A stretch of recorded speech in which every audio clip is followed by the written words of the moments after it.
What's up, everyone, and welcome to the weekly Q&A. We got a lot of questions about Yoda and the High Republic, so we're just going to start out with some rapid-fire Yoda questions. Let's do this. Mr. J.D. Rice asks if Yoda still needs his cane at the age of 700, or does he have it for another reason? When it comes to Yoda age species, or Yoda species age, I figure divide by 10. Like, Yoda died at the age of 90 or so. So I think he's 70 at this point. 900? Well, yeah, but human years 90. Oh, okay. Divide that by 10. He was 90 in the way we look at things. So 70 years old. He's probably seen some action. He might have some bad knees. I could see him needing the cane. Yeah. I agree. It could be something like Terra Sinube, though. Maybe he's got a hidden lightsaber in there. That came up on a Twitch stream the other day. Maybe it's an umbrella. Yeah, maybe it's an umbrella. He's decided to protect his skin now that he's reached older age. Mm-hmm. We were discussing just how many lightsabers do you think Yoda's had over 900 years? Do you think he just had the one? Or, does he really go through them? Anakin went through 5, and he only had one for, 10 years? Yeah. Yoda's over here on his 300th saber. We don't know how much action he's actually seen yet, so who knows. Nick Canavan asks if Yoda will have a major role or just make the occasional cameo. So from the article that was released, it says he's mostly going to be in the IDW Star Wars Adventures line, the more kid-centric story. I think that makes sense, kind of draw the younger audience in with a known character, a known and marketable character. Mm-hmm. But also, obviously, it's going to interest the older fans to probably read the younger comic as well. Yeah, we've talked about this before, about how we don't really want him to have major roles in all the New Republic stories just because we want new characters and we don't want it to get bogged down too much with what's Yoda up to, and yeah, so he might have bigger roles than we might have liked in some of the other stories. But. Yeah, my hope is that it will stay cameos in the Marvel comic and all the books. It does make sense, I think, to have him be just I'm teaching younglings in the Star Wars Adventures comics, which is for younglings.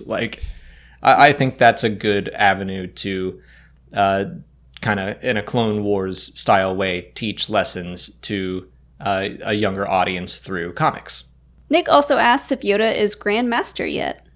I doubt it. Yeah, probably not. We'll find out. I would like to see a little bit of just change in where he's at. Yeah. I don't think he's been Grand Master for 200 years. I think that it would be good for us to see him in a different position. Maybe he's not even on the council. Maybe he's just in a teaching role. Mauricio Alexander asks if Yoda's role as a journeyman in the galaxy contradicts his statement that Jedi do not crave adventure or excitement. That's something else the article said, that at this point, Yoda isn't quite the sage that we know him to be. He's more of he's taking younglings, it sounds like, on little adventures to teach them hands-on.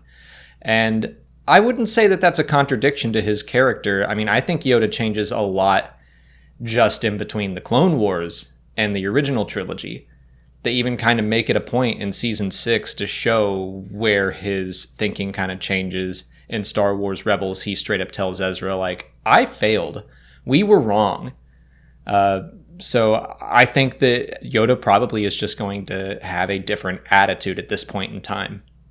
And also, you can still say that Jedi don't crave action and adventure and go on teaching adventures.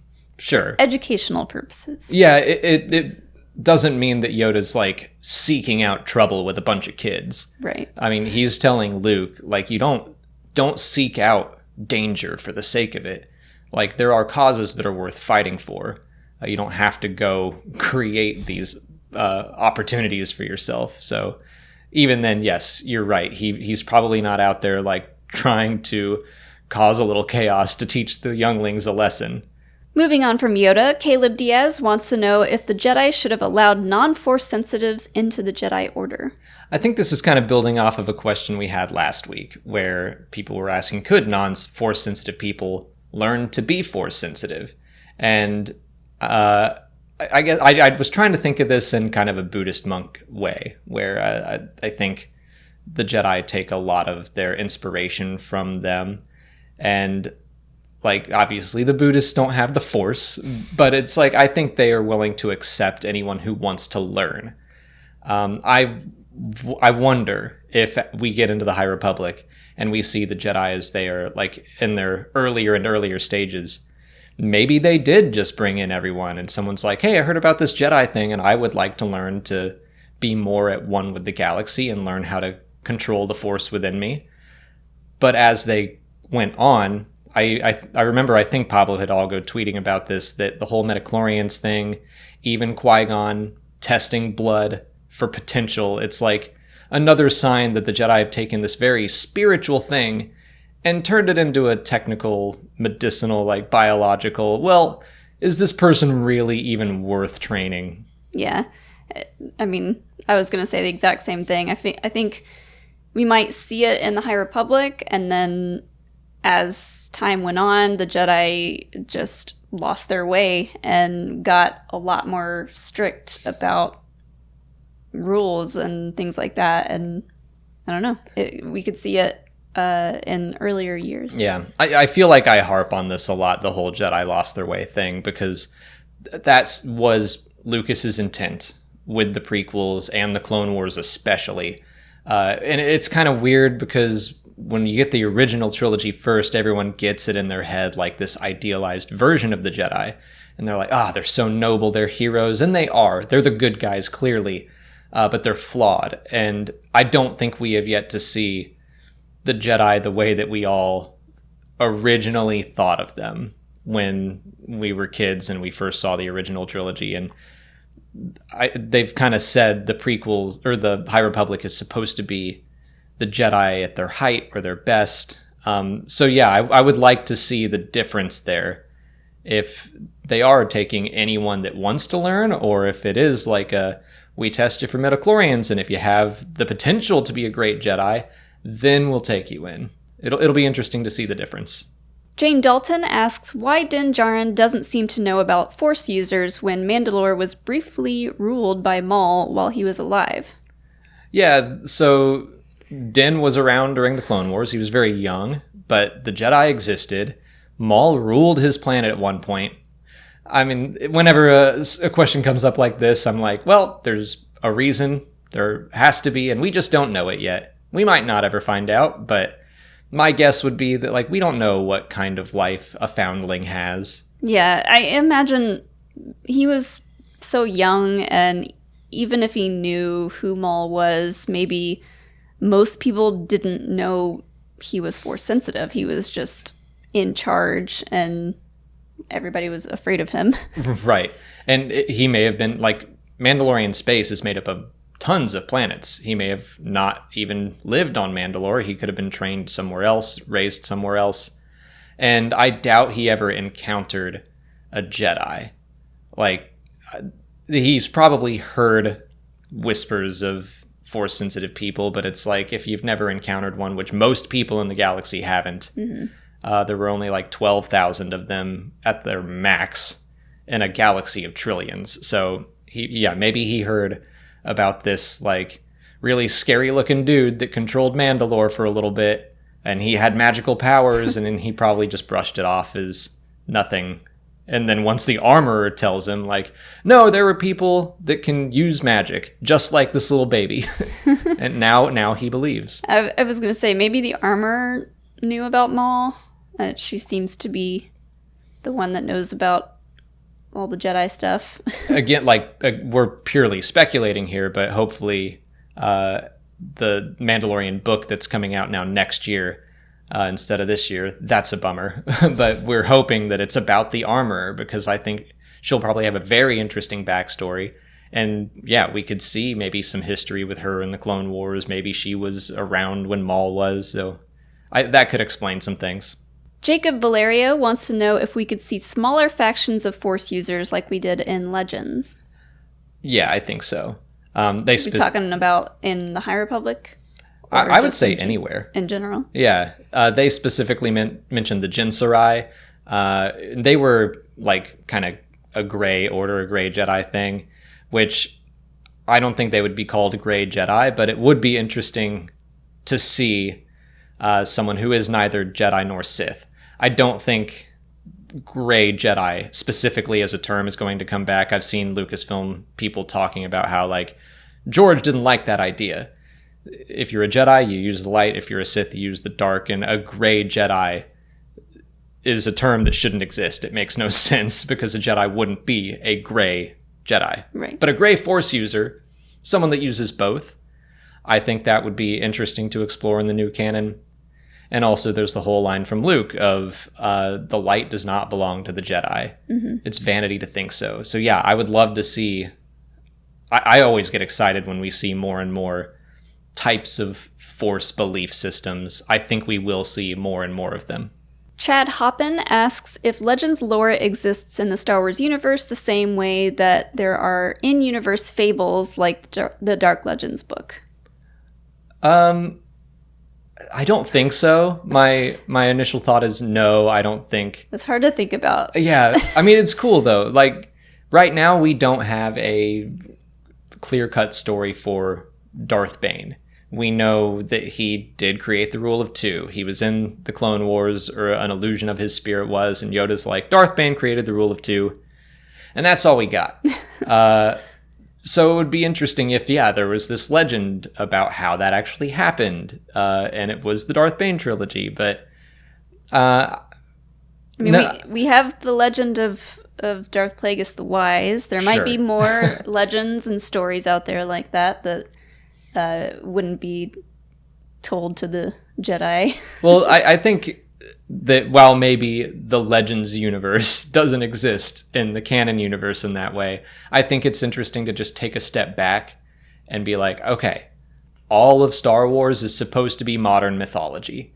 And you can look at both canon and Legends as basically all part of that mythology.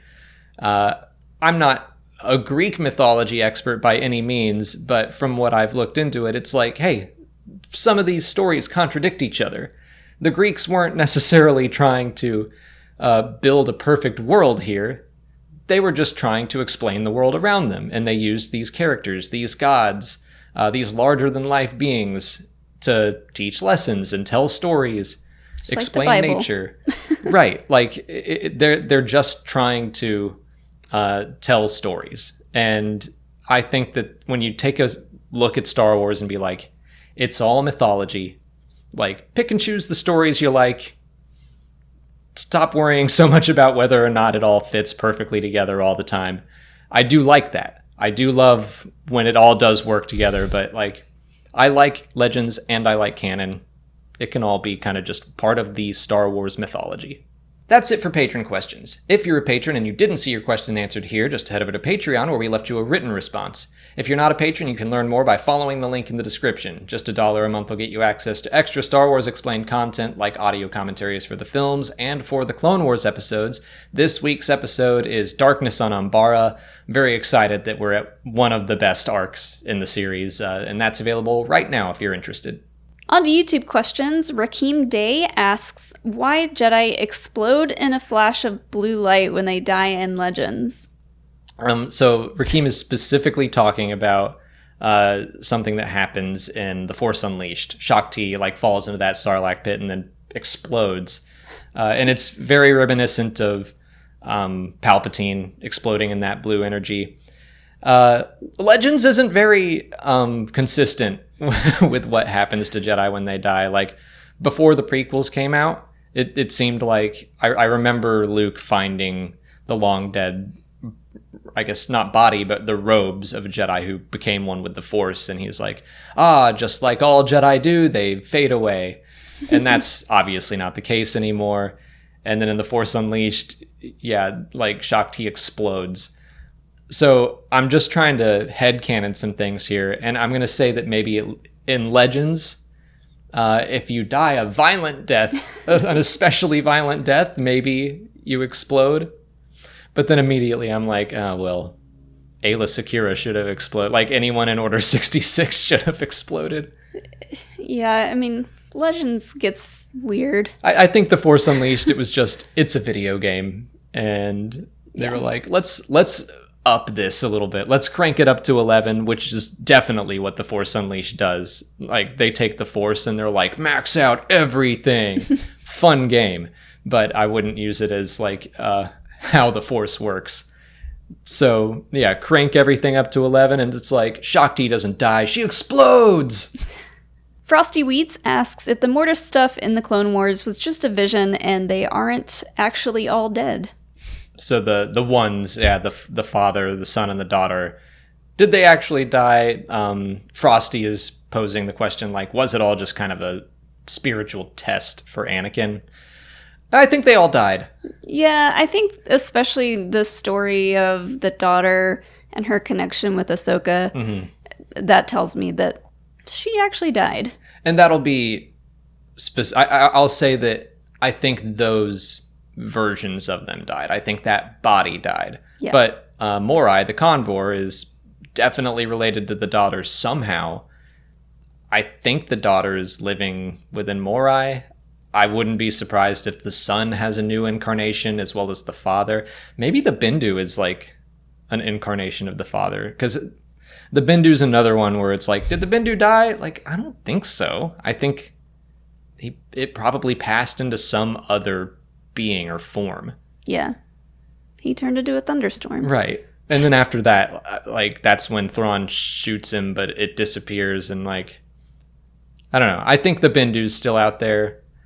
If the daughter has a new kind of animal form, I think the father and the son probably do too. Even though everyone got stabbed to death, it's like they're Force gods. I think they have to exist somehow, somewhere. Yeah, I mean, you could say that they're just a part of the world between worlds now, or something like that, but that their spirits, their Force spirits as Force gods, can live on and be reincarnated in other forms. Yeah, maybe instead of like a Force ghost, since they're kind of a level above, they can manifest in other ways. I think that's interesting to think about, but I definitely don't think it was just an illusion, especially because like Obi-Wan and Ahsoka were there. They remember it all. I don't think it was just this weird illusion for all three of them. Doug B wants to know why we very rarely talk about the Old Republic. That is one of my biggest just blind spots in Star Wars. I have read the broad strokes of the story, but I've never played the MMO. Maybe I'll change that. I've got this Twitch channel going. Maybe I'll finally play it.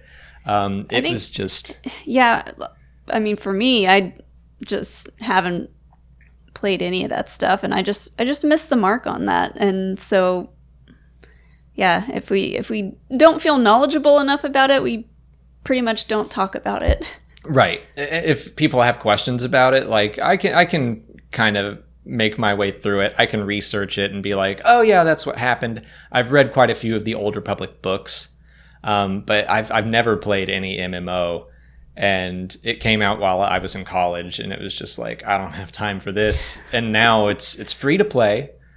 I should jump into it at some point, but it's also one of those, like, it's very daunting. There's a lot. There's a lot going on. So it is something that I would like to just fill in that gap, because it is just this glaring, like, I've experienced all this other Star Wars stuff, and then it's just this big hole here where the Old Republic lives. Yeah, I mean, one day when things are kind of slow again, maybe we'll, like you said, play it on Twitch or something. Yeah, it's like we're about to get Squadrons. The Mandalorian's coming out they barely got it into October. They're like, it's coming back in October 30th.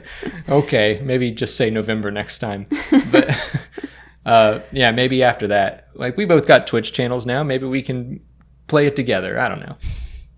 That's all the time we have for questions today. If you want to leave a question for next week's video, just put it in the comments below or sign up for Patreon to join our weekly Q&A discussion and get a guaranteed written answer from us. If you haven't already, please like this video, subscribe to the channel, Follow us on Twitter, Instagram, and Facebook. and consider checking out our Twitch channels. I'll put a link to those in the description. But as always, thanks for watching, and may the Force be with you.